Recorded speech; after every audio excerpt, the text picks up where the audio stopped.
What's up, everybody? Today we're going to be air frying some crappie.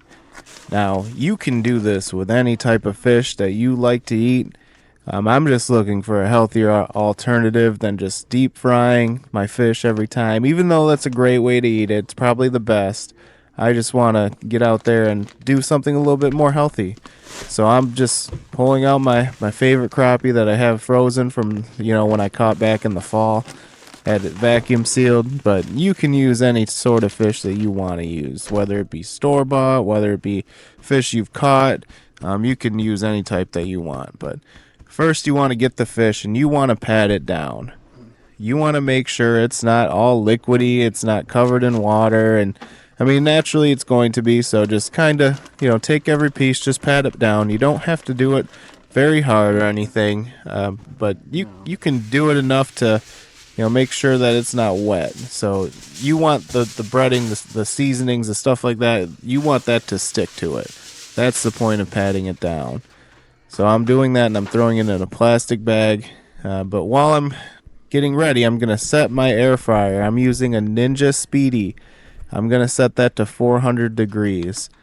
That is very important. That's the temperature you want to use. And I go ahead and I just put it for like the max amount of time because I'm just keeping an eye on the timer. I'm doing a ton of batches, so I know that I'm just going to need it hot for a long time. So, but you're looking at about 2 to 4 minutes per side, depending on the thickness of the fish.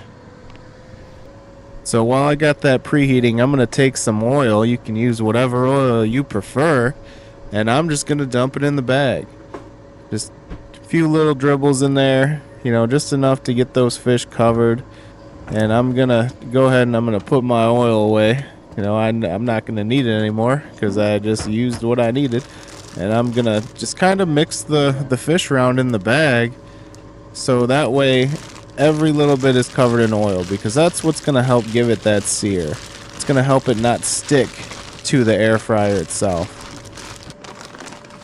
Alright, so while I'm doing this, I'm also going to be eating these air fryer Parmesan cauliflower.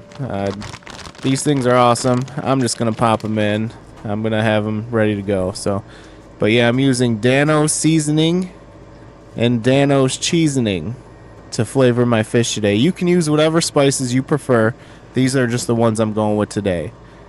So I'm going to season them on this tin foil just because it's a little bit easier of a cleanup. You can, like I said, use whatever you would want. Use a plate, you can use the counter if you want to clean the counter, whatever you use. But I'm just laying them out on this tin foil because I can, don't have to worry about the seasoning getting everywhere. I can get it cleaned up pretty easily. But I'm going to lay each part out, every piece out there, and I'm going to just season them, get them all seasoned, get them ready to go in the air fryer. So I'm actually going to season pretty gracefully. You can use too much, but you can use too little too. So I make sure everything's covered. I'm not shy about it. You can always, if you put way too much on, you can just pick the piece of fish up and, kind of bump it a few times and knock off any extras that you don't want. But yeah, see, I started with the seasoning. Now I'm using the cheesening. I use the cheesening. I've used it quite a few times now. It's actually a really good underrated seasoning to put on fish. Used it on bass too. It tastes very good in combination with the seasoning. So, but yeah, see here, and then I'm just gonna flip them on over. Gonna get that other side all seasoned up, ready to go, and then we're gonna get to cooking. I also want to add that using the tinfoil like this, I can take my new slices that I'm going to put seasoning on. I can put them on top of the seasoning, like kind of reuse that extra seasoning that, kind of fell off to the side. I can re-season the next piece I'm getting ready to put in the air fryer. But yeah, now I'm all seasoned up. I'm ready to go. I'm ready to get cooking. That air fryer's had about 5-6 minutes to heat up. But yeah, just look at how gracefully I season these things. This is how you want it done. You want them covered in those flavors. You want them to, to stick to it. And But you want to take whatever spray oil you normally would use and just put a nice little layer on the air fryer there just to help prevent stickage. And then you want to throw in your slabs. Just going to drop them out in. You're going to hear that sizzle. That beautiful sound of that sizzle. Yeah, I'm also tossing the cauliflower in the other air fryer oven. But yeah, I'm going to eat this Knorr cilantro rice too. And if you haven't had this thing is amazing. The taste in this is so unique and so good. Excellent, excellent, excellent rice. But yeah, so I had them on for about 2 minutes, and I'm trying to flip them while holding camera. It can be kind of hard, but sometimes they fall apart. That just happens with fish. If anyone's eat fish, you know they can fall apart like that. But so I had it on there for about 2-3 minutes, and I'm going ahead and I'm gonna flip them, so that other side can get cooked. But this is what it's already looking like. It's already looking delicious. It's not done yet, but it's looking real good. So, but yeah, as it's cooking, I'm just gonna start seasoning up my other pieces. Just utilizing my time. Just gonna start getting prepped. Gonna season them up. That way I can just keep going.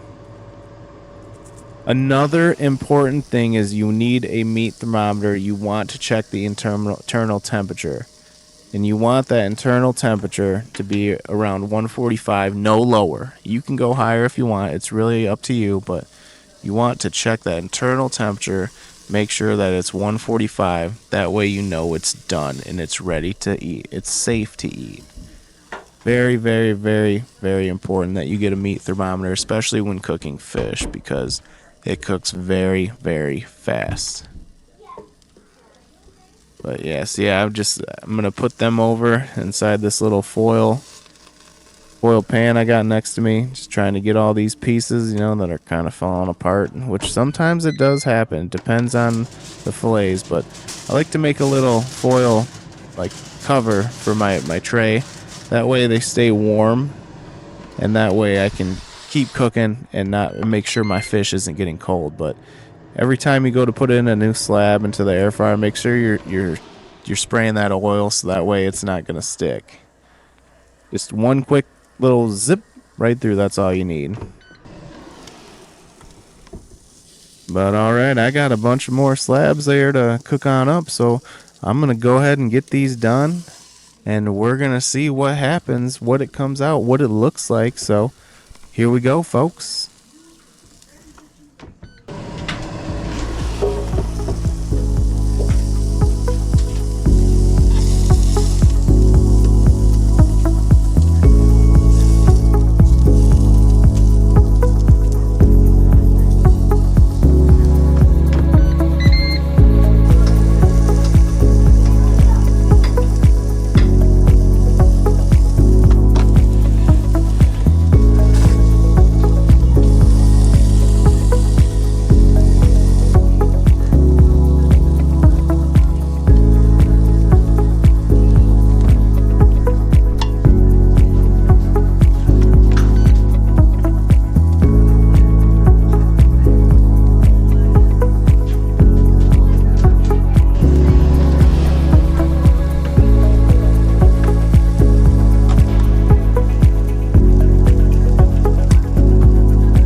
All right, so here's the final product, and it looks delicious. And trust me, it tastes even better than it looks. Now, I know the fish fell apart a little bit, but I'll tell you what, air frying crappie, any type of fish, this is the best way to do it so that you can get a healthy alternative.